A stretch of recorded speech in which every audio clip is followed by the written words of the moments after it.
What's going on? This is your man John Fortune, your host of the Frustrated Fan Sports Show, and today we're going to talk about the inaugural season of the UFL, which is actually the XFL and the USFL combined into one league now.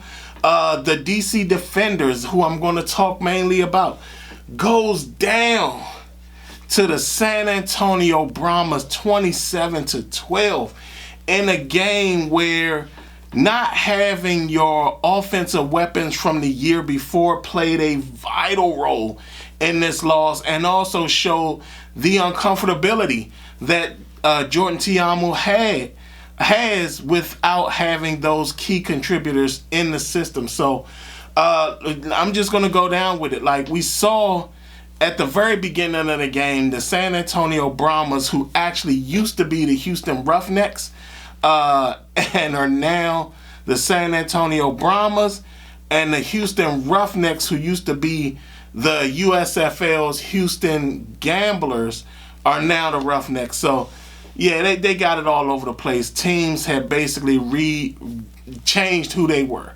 But anyway, we're seeing that played a vital role. So Lucky Jackson is in Minnesota. Chris Blair is with the Atlanta Falcons, and Josh Hammond is with the Jacksonville Jaguars. So we don't have any of those key weapons, guys who could really separate, guys who could really get open, guys who could use their speed to get open. We don't currently have that, and you could tell that Fred Keiss probably didn't adjust his offense to fit that, and that's something that he's going to have to do in the future. He's going to have to find ways to adjust for the change when it comes to the how this offense looks. He might want to consider going to a more shorter route for these guys, because even when he does his trips plays, seeing if he can do crossing patterns out of those trip plays, because currently right now what we're seeing is that this Defenders team may not be as good offensively without their weapons. Abram Smith, he goes down with an ACL in training camp. So we're down Abram Smith, Lucky Jackson, Chris Blair, and Josh Hammond, and we're trying to fight again to actually win some games. I don't think we're going to be losers or nothing like that. I just think that it's going to be a little bit more difficult when you're down a lot of your key weapons. But they come back home. So what's going to happen is I'm pretty sure Audi Field will be packed with Defenders fans, and everybody will be ready to really, really get it on and popping for this Defender season. Like I said, Jordan Tiamu, he looked rusty. He was with the Minnesota Vikings himself when I think around the all season. I think he was there for the all season. Didn't make the team, but still, the fact that he was there, I think, could have helped him a lot, but you could tell he was rusty coming into the season. So he's going to have to get better, because he's going to have to find ways to get the ball out, but not get it out to a point like what he did today, where he went out of the game for a short time, came back in, and immediately threw a pick. So, again, they go down. Defensively, they don't look as crisp. I don't know what happened there. I did see on a lot of plays that there were times where the Brahmas sat up there and purposely sped up what was going on so they could get certain players not on the field, like Francis Bernard. They sped the plays up a lot just to keep him off the field. And we saw that, the secondary, like everybody just seems a little rusty. Everybody, like the entire offense seems a little rusty. Jordan Tiamu seems a little rusty. The the secondary and all the defense, they just all seem a little rusty. And we'll see what happens as the season keeps going on, because again, it's only 10 games in the season. They're now 0-1, but again, they lost one game just last year. So again, it's a big deal. It's definitely a big deal. But it's not as big of a deal as we would want it to be. I think that there's still enough football to come and play. Again, they were playing away from home, so that will give them the opportunity to get it together and get it right. Like I said, Fred Keiss has got to change this offense. He's definitely got to change the offense, because those deep passing plays don't work for guys who can't get the separation that you need for those type of routes, or don't have the speed for that type of route. Because again, like Lucky Jackson is not walking through that door. Josh Hammond is not walking through that door. Chris Blair is not walking through that door. They're actually on rosters. So because they're not coming through that door, you have to adjust the offense. And the best way to do that is to sit up there and try your best to design routes coming out of those trip formations, or design crossing pattern routes that benefit certain players.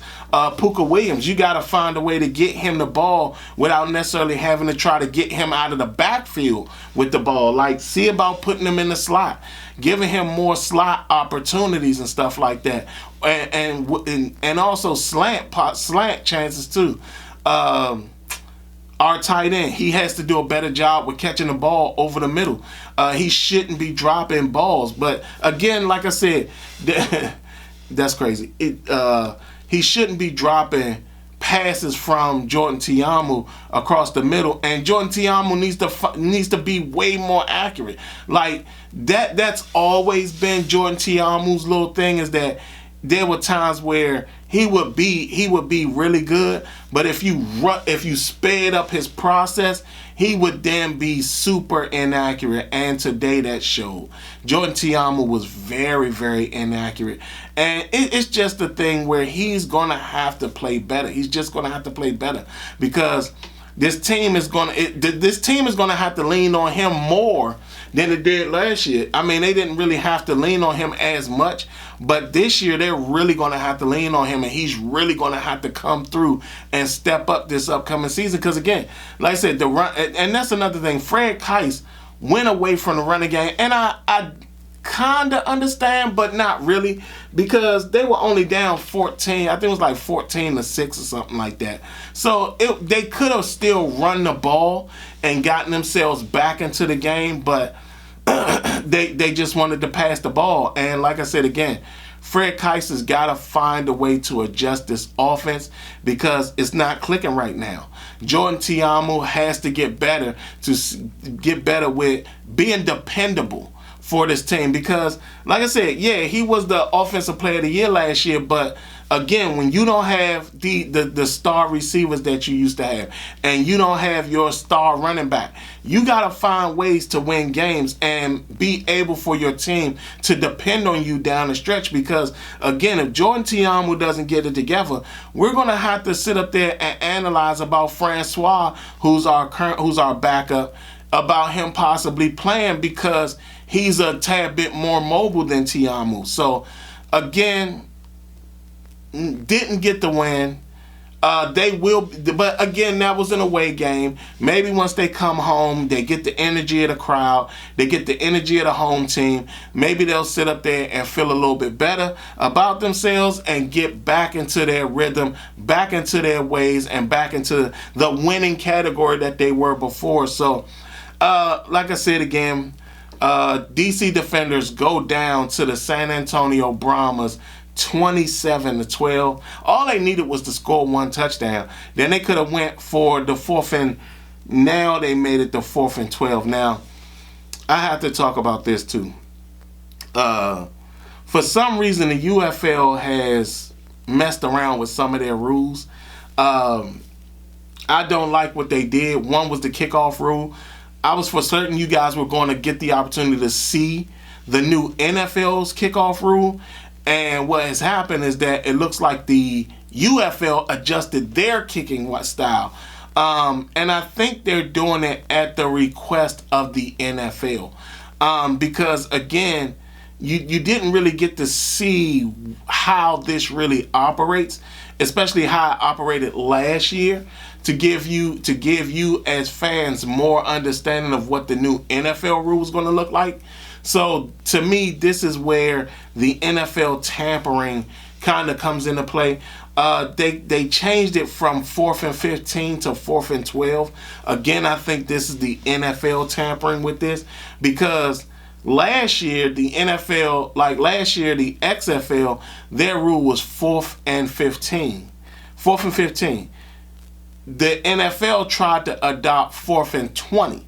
Now, 4th and 20 is way, way more impossible than 4th and 15. So I think the NFL asked the UFL to go to 4th and 12, so when they propose it again, they can actually propose it as 4th and 15. Because for some reason, I guess these ownerships or the owners somehow think that, if they take a rule from another league, it's them copying the rule and they're not smart enough to come up with something. So I don't know, but I hope that the UFL goes back to the 4th and 15. I think 4th and 12 is not a sweet spot, but I do feel that the NFL has somehow kind of politicked into this thing so they can propose the 4th and 15 to their owners versus 4th and 20, which would have been a very tough thing to try to convert and make games more exciting. So,